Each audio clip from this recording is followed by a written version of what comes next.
Good morning.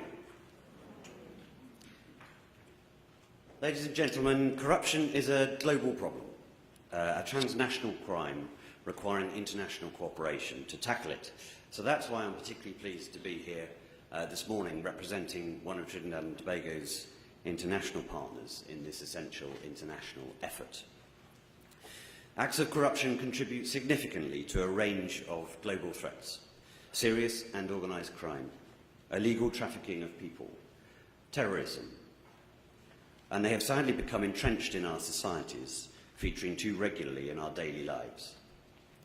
So I can only endorse the theme that we need to stop corruption, because the simple truth is that it threatens national security, economic prosperity, international reputation, and it's shown it's often the root cause of international instability and conflict. So I suggest that to counter it, we need strong partnerships involving governments, private sector, civil society at local and global levels. That's not to pass the buck from one to the other. Global experience simply shows that it has to be a combined collaborative effort. In Britain, we take it extremely seriously. 2 years ago, the British Home Secretary underlined that in an increasingly competitive international marketplace, the UK cannot afford to be seen as a haven for dirty money. So you can understand at least part of our motivation. We've re-emphasised that determination with the publication of a national anti-corruption strategy in December last year, a couple of months ago. I think we're the first nation to have such a strategy, and it reflects the fact that as corruption evolves, we recognise we need to constantly re-evaluate our approach, and our effort needs to evolve to stay ahead of the challenge.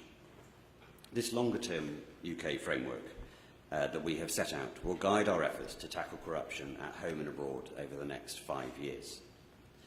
Of course, some of this is focused on effort in Britain itself, but a key element of our strategy is to work with other countries to combat corruption. So information exchange, sharing of experience and expertise, capacity building, these form the core of our work to help Trinidad and Tobago contain and tackle corruption.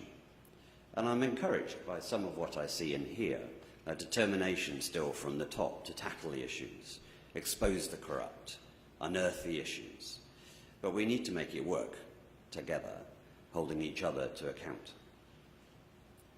Why? Well, we understand the moral implications of corruption, but we can overlook the economic impact. So I remind you of something I mentioned in my remarks at Transparency's anti-corruption conference last year. $2.6 trillion is the World Economic Forum's latest estimate of the cost of corruption to the global economy each year. It's a phenomenal figure. But there are wider points. We should listen to the fact that, as has already been mentioned, corruption undermines the rule of law and democracy. It corrodes the fabric of society. It deters private sector investment, creating barriers to doing business. We hear about the risks from money laundering and also terrorist financing. Money laundering undermines the integrity and stability of our financial markets and our institutions. And terrorist financing, whether small or large, brings new threats to our shores, as we have seen, to my regret, most recently here in Trinidad. Simply without funding, terrorists cannot carry out their evil acts. I've followed some of the local media debate on the threats to Carnival. To those who question whether that threat was real, I have one message: it's time for you to get real. And like Britain, Trinidad and Tobago is competing on an international stage for trade and investment. The Anti-Bribery Act in Britain, passed some years ago, means that where British companies see corrupt practice, they can't and won't compete, and can't and won't do business. So those markets miss out on choice, the choice of quality goods and services, and global reputation suffers. So today's announcement of the latest CPI results will no doubt have a ripple effect for many countries, including this one. The world watches. We all rightly watch each other. I come back to my main point. Corruption is a global issue, and Britain is an international ally. Making the hard choices, doing the hard work, This will help deliver stronger, fairer countries that work for everyone. We will continue to share and promote our robust legislative and regulatory framework, the 2010 Bribery Act and the 2017 Criminal Finances Act, which ensures the UK is better able to tackle money laundering, corruption, tax evasion and terrorist financing. In case this all seems too negative or too difficult, let me share a couple of results. Our global approach means that we have successfully concluded 14 foreign bribery-related cases in recent years. These include landmark cases representing the first conviction of a company for foreign bribery after a contested trial and the first conviction of a company for failure to prevent bribery. And we've used enforcement action in Britain to return money for the benefit of people harmed by corruption. One example will do. The government of Kenya used money we seized and managed to return to buy ambulances. My message is that though there is an economic cost to every citizen for corruption, there is also a citizen benefit if we empower ourselves to prosecute and then return the illicit funds we seize.